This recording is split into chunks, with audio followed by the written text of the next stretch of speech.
শিক্ষার্থীবৃন্দ, আসসালামু আলাইকুম। আমি যে গাছের নিচে দাঁড়িয়ে আছি, এই গাছটা হচ্ছে হর্তকি গাছ। এই আমলকি, হর্তকি, বয়রা, এই তিন ফলের সমষ্টিকে বলা হয় ত্রিফলা। তার একটা ফল হচ্ছে হর্তকি গাছ।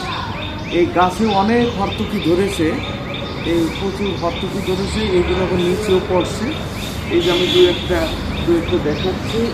এই যে হর্তকি, এটা একটা হর্তকি, যেটা একেবারে এখন অনেকটা সৌদি আরবের খেজুরের মতো। তো আর কি এইগুলো, এই সমস্ত ভর্তুকি সাধারণত মানুষের পেটের গ্যাসও দূর করে। এইগুলো শুধু যদি কেউ ভর্তুকি খায়, তাও পেটের গ্যাস দূর করে।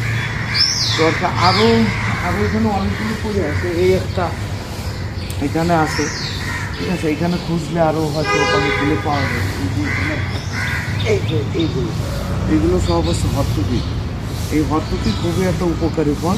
সাধারণত আমলকি, হর্তকি, বয়রা, এই তিনটি ফলকে শুকিয়ে ত্রিফলা করা হয়।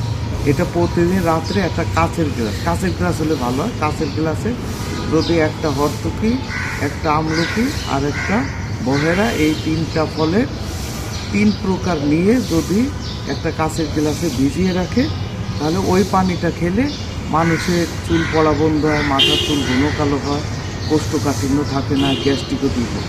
আজ এই পর্যন্ত। আসসালামু আলাইকুম ওয়া রাহমাতুল্লাহি ওয়া বারাকাতুহু।